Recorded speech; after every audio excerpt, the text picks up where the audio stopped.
Assalamualaikum warahmatullahi wabarakatuh dan selamat sejahtera diucapkan buat Dr. Nazar, rakan pembentang dan rakan-rakan sekalian.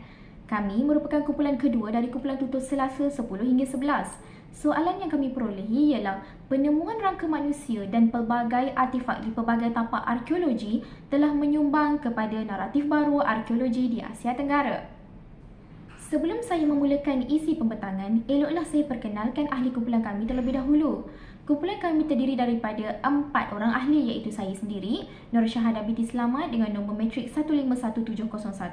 Seterusnya, Pramila Melanie Demona dengan nombor matrik 151144. Seterusnya, Nur Fatin Adila binti Muhammad Sabri dengan nombor matrik 152205. Dan akhir sekali, Nur Nashira binti Rafi'i dengan nombor matrik 151549. Seterusnya, saya akan bentangkan bahagian pengenalan. Bermula dengan pemaknaan istilah tertentu, antaranya ialah arkeologi.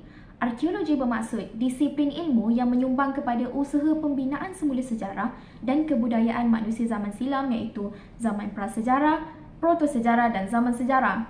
Artifak pula bermaksud budaya material hasil ciptaan manusia melalui daya pemikiran mereka dalam konteks alam persekitarannya. Sebagai contoh, alat memasak, pakaian, bahan seramik, alat senjata, alat memotong, alat peperangan, patung agama, wang shilling dan batu bersurat. Semestinya pembentukan naratif baru arkeologi di Asia Tenggara, bahagian alam Melayu ini memerlukan bantuan daripada data arkeologi iaitu tinggalan rangka dan juga artifak yang dijumpai. Kumpulan kami memilih negara Malaysia sebagai fokus utama dalam pembentangan kali ini. Penyelidikan arkeologi di alam Melayu bermula sejak akhir abad ke-19. Di Malaysia, bermula sejak 1840-an apabila Cole James Law menemui tapak arkeologi protosejarah di Lembah Bujang. Jumpaan artifak membolehkan para arkeologi membuat rekonstruksi sejarah dan kronologi, perkembangan dan cara hidup masyarakat ketika itu. Sebagai contoh, tapak arkeologi di Malaysia ialah Lembah Bujang, Lenggong, Sungai Batu, Bukit Tengkorak, Gua Niah dan sebagainya. Penemuan-penemuan arkeologi ini menyumbang kepada naratif baru arkeologi di Asia Tenggara. Oleh hal yang demikian, Asia Tenggara itu jelas mempunyai sejarahnya tersendiri dan bukanlah menumpang sejarah Eropah semata-mata. Saya serahkan kepada pembentang seterusnya terlebih dahulu. Terima kasih rakan pembentang. Seterusnya, saya Nur Fatin Adila binti Muhammad Sabri, nombor matrik 152205, akan membentangkan tentang bagaimana penemuan artifak di tapak bersejarah di Malaysia menjadi bukti kewujudan pengaruh agama dari luar. Malaysia sememangnya terkenal dengan kekayaan warisan sejarah, termasuklah penemuan artifak-artifak sejarah kuno yang mencerminkan pelbagai aspek budaya, ekonomi dan khususnya agama. Penemuan artifak yang mempunyai simbol keagamaan ini dapat menyumbang kepada kajian bagi pengetahuan tentang kewujudan dan amalan keagamaan masyarakat terdahulu. Ianya juga dapat membantu kajian dalam memahami secara lebih praktik tentang asal-usul dan perkembangan tradisi keagamaan di Malaysia. Bagi aspek ini, tapak bersejarah Lembah Bujang di Kedah telah dipilih sebagai rujukan utama. Lembah Bujang di Kedah adalah salah satu kawasan bersejarah di Malaysia yang kaya dengan penemuan pelbagai khazanah kuno. Kawasan Lembah Bujang juga merupakan tempat bersejarah yang terkenal kerana dikaitkan dengan Kerajaan Kedah Tua yang mana ianya dikatakan sebagai permulaan kepada pembukaan pertempatan di Lembah Bujang. Setakat ini, terdapat sejumlah 41 tapak arkeologi yang telah dikenal pasti di sekitar Lembah Bujang. Penemuan candi atau kuil di Lembah Bujang pada tahun 1957 telah menjadi titik tolak yang mendorong kepada kajian dalam aspek keagamaan Hindu-Buddha dijalankan. Penemuan candi atau kuil di Lembah Bujang ini menjadi bukti kepada kewujudan pengaruh Hindu-Buddha di Asia Tenggara. Beberapa candi di Lembah Bujang dapat ditelusuri sehingga menjangkau usia abad ke-6 sehingga ke-7 Masihi. Penemuan ini telah menjadikan Lembah Bujang sebagai tapak tamadun agama Hindu-Buddha di Asia Tenggara. Antara candi yang terkenal di Lembah Bujang yang telah berjaya ditemui antaranya ialah Candi Bukit Batu Pahat, tapak 8, Candi Kampung Pangkalan Bujang, tapak 19, 21 dan 22, Candi Estet Sungai Batu, tapak 5 dan tapak 11, Candi Kampung Pendiat, tapak 16, Candi Kampung Pematang Pasir, tapak 31 dan Candi Kampung Bendang Dalam, tapak 50. Bukti arkeologi juga menunjukkan bahawa pembinaan candi-candi di Kompleks Percandian Pangkalan Bujang yang terdiri daripada tapak 19, tapak 21, tapak 22 dan tapak 23 adalah lebih muda daripada segi usia ia dibina berbanding dengan pembinaan candi yang berdekatan dengan Sungai Bujang. Tapak-tapak di kompleks ini dibina sekitar abad ke-10 sehingga abad ke-12 Masihi berdasarkan kepada kajian pentarihan secara mutlak atau pentarihan relatif berdasarkan kepada jumpaan seramik perdagangan yang ditemui dan berasosiasi dengan tapak pembinaan candi tersebut. Selain daripada penemuan candi di Lembah Bujang, terdapat juga penemuan arca-arca yang terdiri daripada imej atau bentuk yang menyerupai dewa-dewi seperti Ganesha, Durga, Buddha dan para bodhisattva seperti Hariti dan Brikuti. Penemuan artifak seperti relief, arca dan benda-benda seni lainnya di Lembah Bujang telah membantu menggambarkan peranan agama dan seni dalam kehidupan masyarakat Asia Tenggara kuno. Hal ini juga membolehkan kita memahami pengaruh agama seperti Hinduisme dan Buddhisme serta perkembangan seni rupa yang unik di kawasan ini. Penemuan arca-arca ini di Lembah Bujang juga memperlihatkan kepelbagaian daripada segi mazhab agama Hindu dan Buddha yang dikatakan wujud di Kedah Tua. Bahkan ianya juga secara langsung membuktikan peranan Kedah Tua bukan sahaja sebagai pusat perdagangan antarabangsa tetapi juga merupakan pusat perkembangan kebudayaan yang penting suatu masa dahulu. Antara arca yang ditemui di Lembah Bujang dianggarkan berusia sekitar abad ke-5 hingga 6 hingga 9 Masihi. Lokasi penemuan arca-arca ini pula kebanyakannya di kawasan pesisir pantai dan lembah sungai yang mana ianya juga merupakan lokasi penemuan candi-candi di Lembah Bujang.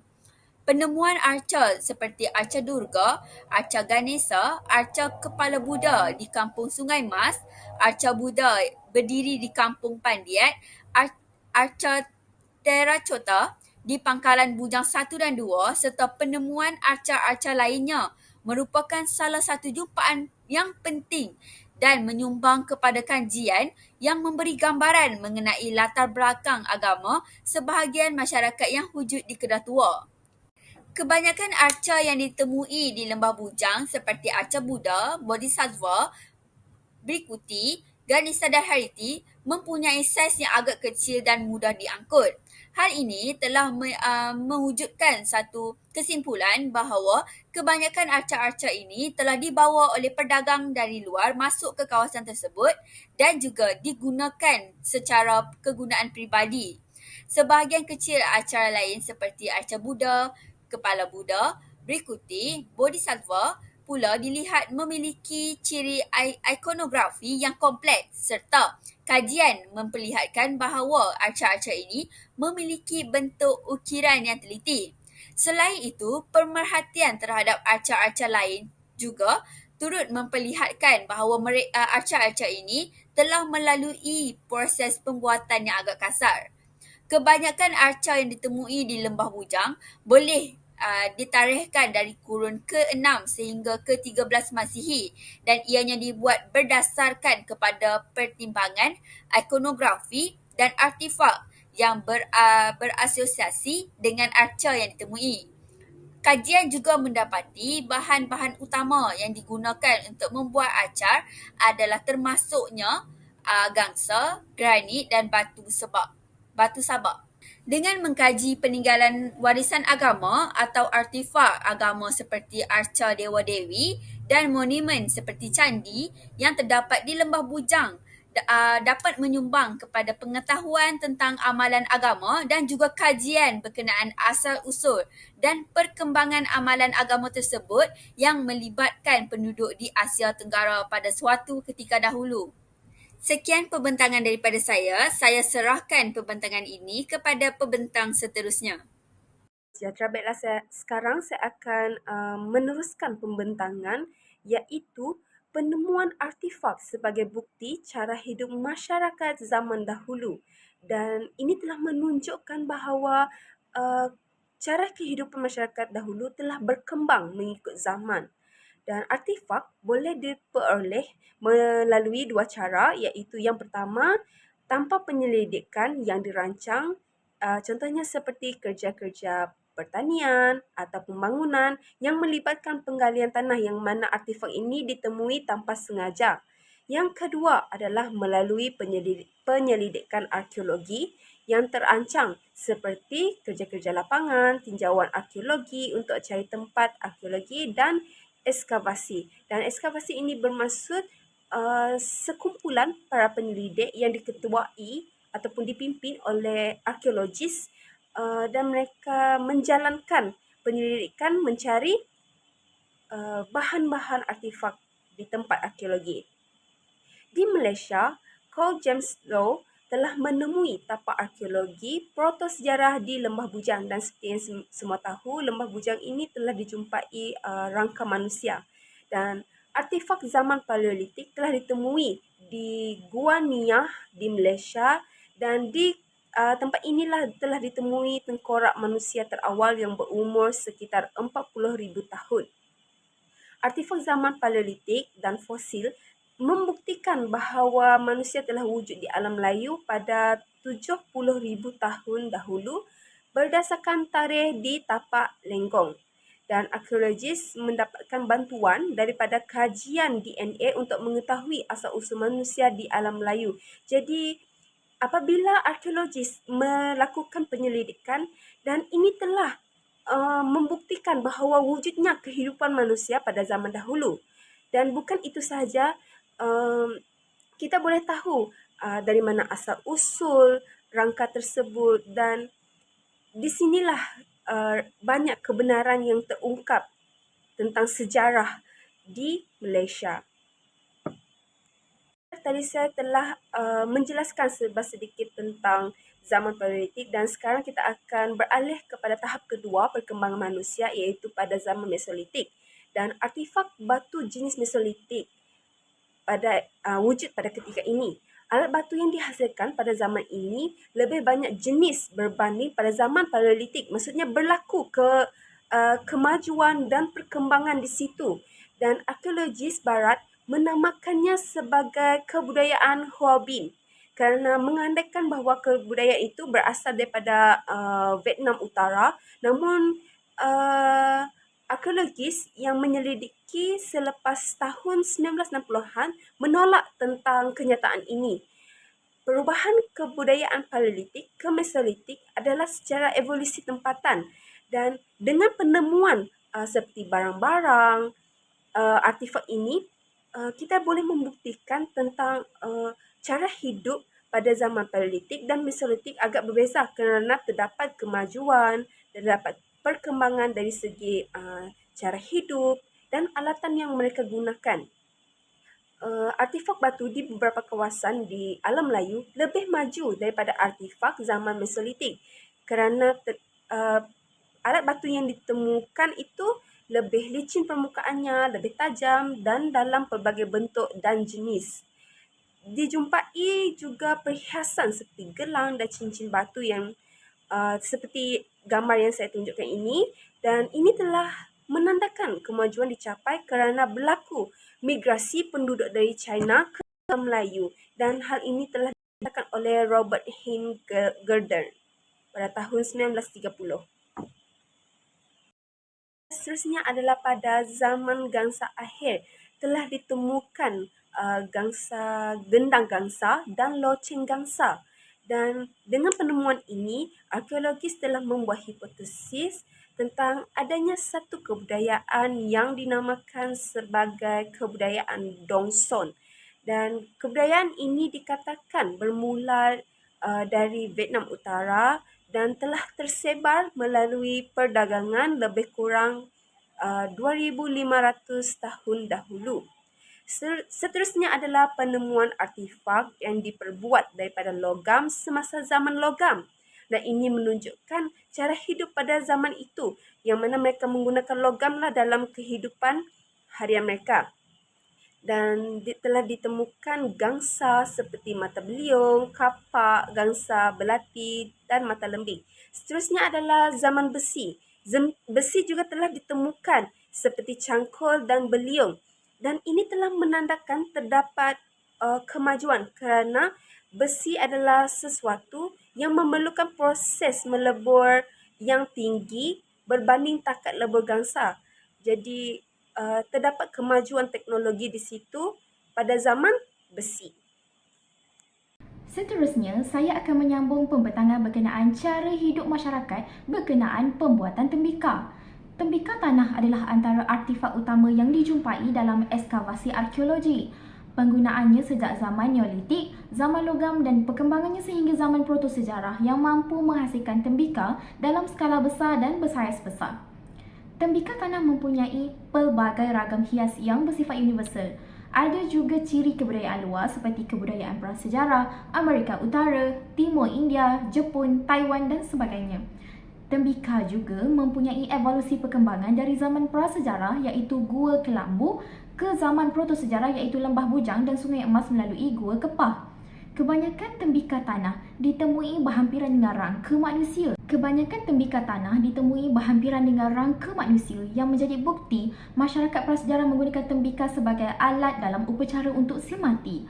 Wujudlah kepercayaan awal bahawa masyarakat masih mengamalkan animisme sebelum datangnya pengaruh Hindu-Buddha. Menurut Prof. Siti Zainun Ismail 1979, tradisi pembuatan tembikar labu sayung dari aspek nilai estetika seni seperti motif hiasan, ukiran dan bentuk membuktikan tradisi pembuatan tembikar oleh orang Melayu wujud sejak zaman prasejarah lagi di Kuala Kangsar, Perak. Terdapat 3 fungsi utama tembikar tanah ketika itu. Yang pertama ialah sebagai alat perkakas kegunaan harian untuk menyimpan air dan makanan. Yang kedua sebagai alat spiritual yang ditemui di kubur bersama mayat, contohnya di Gua Harimau. Yang ketiga ialah sebagai alat perubatan mengikut konteks zaman prasejarah tersebut. Selain itu, pertempatan awal manusia terbagi kepada kawasan pedalaman dan kawasan perairan. Masyarakat pedalaman sering berpindah randah. Hal ini menyebabkan tembikar saling bertukar tangan dan kedudukan. Masyarakat di kawasan perairan mempunyai komunikasi yang lebih baik dengan masyarakat luar. Hal ini mendorong mereka menjadi lebih kreatif dalam pembuatan tembikar dengan adanya penggunaan meja pusing. Seterusnya ialah kaitan penemuan rangka manusia dengan cara pengebumiannya. Sebagai contoh, Perak Men merupakan rangka manusia tertua di Malaysia yang dijumpai di Gua Gunung Runtuh, Bukit Kepala Gajah Lenggong 1991. Rangka tersebut berusia 10,000 hingga 11,000 tahun.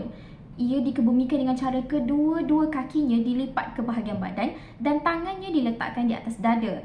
Rangka tersebut ditemui juga bersama cebisan tulang haiwan, perkakas batu dan 2,878 siput sedut yang ditabur sekelilingnya. Seterusnya ialah kebudayaan zaman Neolitik di Lenggong dapat dilihat di Gua Harimau apabila menemui tapak pengebumian manusia. Seterusnya membawa kepada penemuan sebanyak 11 rangka manusia di situ. Rangka manusia tersebut dianggarkan berusia antara 2,000 hingga 5,000 tahun. Ditemui juga bersama rangka itu iaitu bekas tembikar, alat batu, kapak gangsa, perhiasan badan dan sisa makanan. Penemuan ini telah mendedahkan bukti pengebumian zaman Neolitik logam dengan penemuan acuan dan kapak gangsa yang terawal sekitar 4,000 tahun dahulu. Maka jelaslah telah wujudnya manusia atau hidupan yang mempunyai sejarahnya tersendiri di Asia Tenggara seperti di Malaysia. Sekian sahaja pembentangan dari saya serahkan kepada pembentang seterusnya. Terima kasih. Assalamualaikum dan salam sejahtera. Saya Nuna Syirah binti Rafi'i 151549 akan membentangkan tentang interaksi kebudayaan dan perdagangan. Baiklah, melalui interaksi kebudayaan, penemuan gendang gangsa dan loceng yang diperoleh oleh para arkeologi di beberapa kawasan di alam Melayu membolehkan para arkeologi membuat kesimpulan tentang asal-usul dan bentuk kebudayaan yang berkaitan dengan alat gangsa tersebut. Kajian arkeologi melahirkan hipotesis tentang adanya satu kebudayaan dalam zaman gangsa yang dikenali sebagai kebudayaan Donson. Kebudayaan Donson ini adalah berdasarkan jumpaan artifak zaman logam dan dipercayai berasal dari Donson, Vietnam di beberapa lokasi dan tapak arkeologi di rantau ini. Menurut Len Sau Heng 1989 menyatakan bahawa kebudayaan Donson ini bermula di Vietnam dengan tapak utamanya yang dijumpai pada tahun 1924 iaitu di tebing sungai Song Ma berdekatan dengan kampung Donson di utara Vietnam. Kebudayaan Donson bermula di Vietnam Utara dan tersebar ke alam Melayu. Penyebaran kebudayaan Donson ke alam Melayu dipercayai melalui perdagangan lebih kurang 2,500 tahun dahulu. Kebudayaan Donson adalah fenomena tinggalan budaya kebudayaan yang memaparkan kemauan dalam beberapa aspek kehidupan masyarakat yang meliputi sistem kepercayaan, aktiviti ekonomi, hierarki sosial dalam kehidupan bermasyarakat, kemunculan agraria dan masyarakat maritim. Begitu juga dengan pola pentempatan, pesta atau sambutan, perayaan, ritual dan sebagainya. Berikut merupakan contoh-contoh artifak daripada kebudayaan Donson yang dijumpai, iaitu seperti perhiasan perunggu, nekara perunggu, arca perunggu, gendang gangsa dan sebagainya. Antara artifak tersebut, gendang gangsa khususnya gendang dari jenis Hege 1 dilihat sebagai objek yang paling popular sekali, malah sering dilihat menjadi ikon apabila merujuk kemunculan dan penyebaran kebudayaan Donson di Asia Tenggara. Menurut Nguyen Nhan Hai dan Tri Singh, kebudayaan Donson adalah sebahagian daripada kebudayaan logam. Melalui gendang gangsa yang dihasilkan oleh masyarakat di kawasan Donson, terdapat paparan aktiviti yang memaparkan tentang kehidupan manusia pada zaman tersebut. Peninggalan serta kewujudan artifak kebudayaan Donson yang tersebar ke Asia Tenggara membolehkan para arkeologi mengesan bukti kebudayaan yang wujud pada zaman tersebut. Seterusnya, bukti dapat dilihat melalui interaksi perdagangan. Para arkeologi berjaya menunjukkan pola perdagangan dan bahan yang diperdagangkan, di mana bahan penemuan tersebut ialah seramik dan manik sebagai bahan utama perdagangan. Di setiap tapak arkeologi proyek sejarah akan dijumpai seramik dan manik. Antara jenis seramik ialah seramik China, Vietnam, Thailand dan Timur Tengah. Keadaan ini menunjukkan bahawa besarnya aktiviti perdagangan yang berlaku antara alam Melayu dan China. Kajian para arkeologi juga dilakukan terhadap artifak tersebut membolehkan mereka memberikan data tentang berlakunya evolusi dan perkembangan satu-satu pentempatan dan juga fungsi serta status penempatan, sama ada ia pelabuhan pembekal, pelabuhan kerajaan atau entrepot.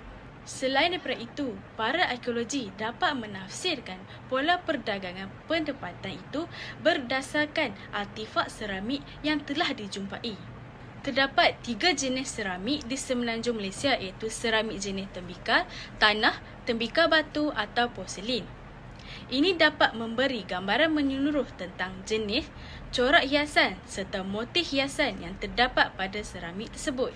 Seramik yang dibawa dari luar ke alam Melayu adalah seramik dari China, Timur Tengah dan Eropah, serta kebanyakannya datang daripada China.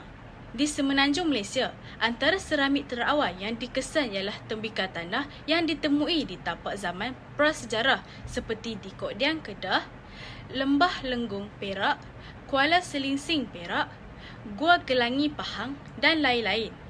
Pada zaman kerajaan awal, misalnya Majapahit, kerajaan Kedah Tua dan sebagainya, terdapat unsur-unsur atau seramik yang diimport atau didagangkan. Sejarah mengeksport seramik dari negara luar hingga ke alam Melayu, khususnya semenanjung Tanah Melayu, pada masa itu dapat diketahui melalui bukti-bukti peninggalan arkeologi dan dari sumber bertulis. Berikut merupakan laluan perdagangan kuno antara timur dan barat. Sekian itu sahaja daripada saya. Terima kasih. Kesimpulannya, tidak dapat kita nafikan bahawa penemuan rangka manusia dan pelbagai artefak di pelbagai tapak arkeologi, terutamanya di negara kita iaitu Malaysia, telah menyumbang kepada naratif baharu kerana penemuan semua ini merupakan bukti kepada sejarah negara kita. Dengan penemuan artefak, ahli arkeologi boleh mendapatkan jawapan kepada beberapa persoalan seperti cara perubahan yang membawa kepada perkembangan tamadun dari satu tahap tamadun ke tahap tamadun yang baru, proses kelahiran kerajaan awal dan sebagainya. Dan seperti yang saya katakan sebentar tadi, segala penemuan ini menjadi bukti kepada catatan yang ada seperti sastra sejarah. Contohnya seperti sastra sejarah, ianya mengungkap banyak benda tetapi kadang-kala terdapat beberapa fakta yang tidak mempunyai bukti kerana tidak dikaji menggunakan kaedah sejarah yang betul. Jadi, sesuatu sejarah haruslah mempunyai bukti, barulah kita boleh katakan ianya sebagai satu fakta sejarah yang boleh dipercayai. Jadi, dengan segala penemuan ini, ianya boleh mengungkap kebenaran kepada naratif yang sedia ada atau membina naratif yang baru kerana dengan adanya penemuan baharu. Baiklah, itu sahaja daripada kumpulan kami. Sekian, terima kasih.